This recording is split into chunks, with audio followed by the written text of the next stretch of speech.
Let's move on to some interesting stuff going on in China. The Chinese M1 money supply. Okay, so I was waiting jumped. to see something like this because Chinese stocks are ripping. Yeah. And biased analysts are saying, oh, the Chinese and you got the GameStop guy going long into Alibaba.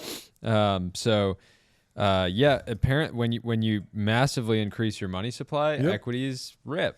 And so I wanted to know, this is obviously very controversial because a lot of people are China haters. A lot of people have bags in Chinese companies. And so it's hard to get an exclusive or an unbiased view. So I asked Grok 3 to summarize it. We'll see how they did.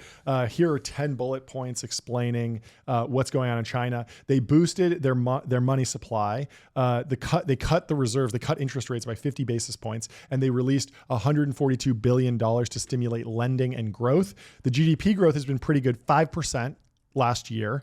This met the government's target, but relied heavily on stimulus and exports. And so there's still a little bit of fragility in the economy.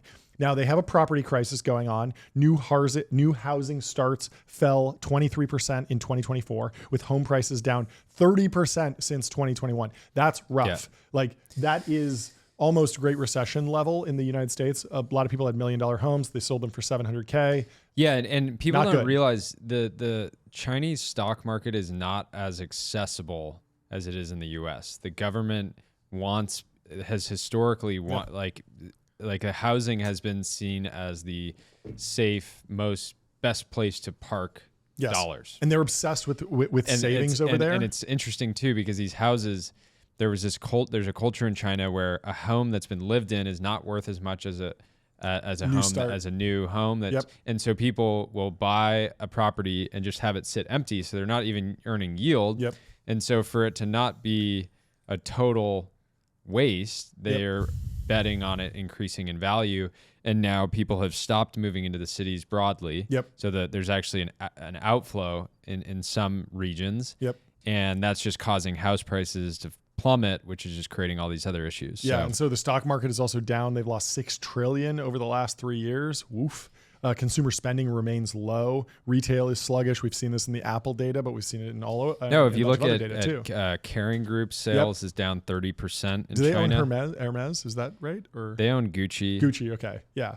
And so at the top of the higher income Chinese populace, they're certainly saving more money. There's also deflation risk going on. The Bank of China is trying to inject liquidity, but credit growth is still slow. There's a population decline. I didn't realize this, but the population shrank by 1.3 million last year. The official numbers, which nobody actually people trusts. People don't know. The other thing is generally the CCP.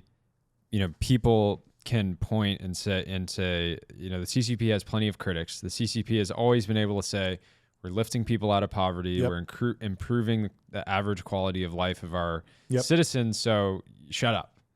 And then as that starts to erode, and maybe the narrative just generally starts to erode, it becomes harder.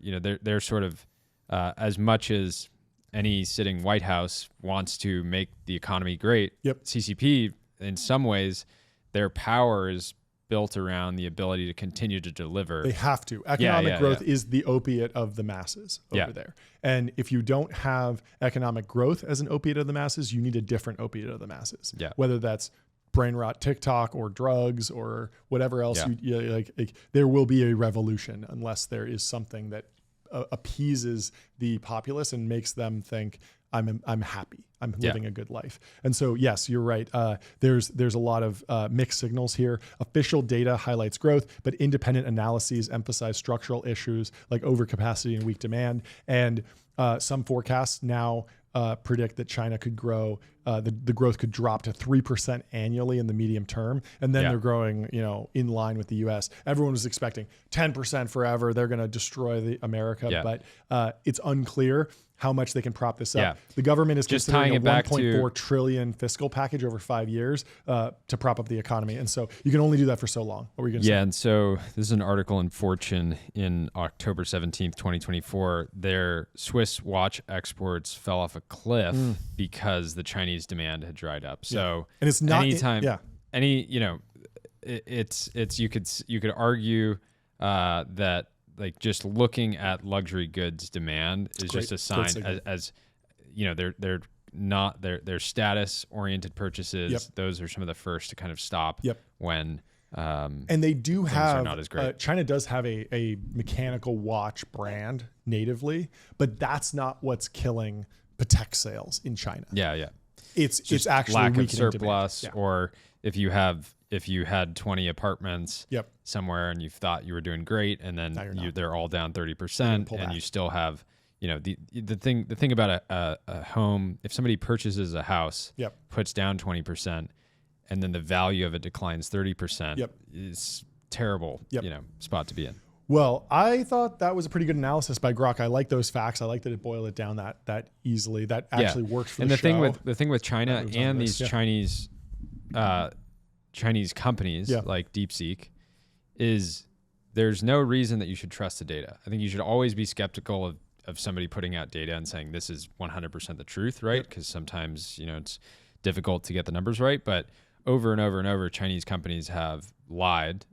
Especially when speaking to American media, and many people would argue that the Chinese company is like really massaging the numbers around a lot of economic data in the same way the United States does too, right? Like we are guilty of that as well.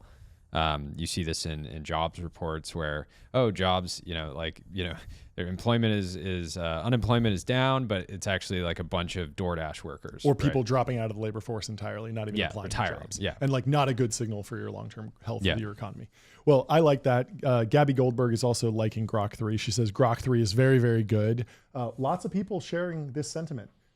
Especially on X, people are enjoying it.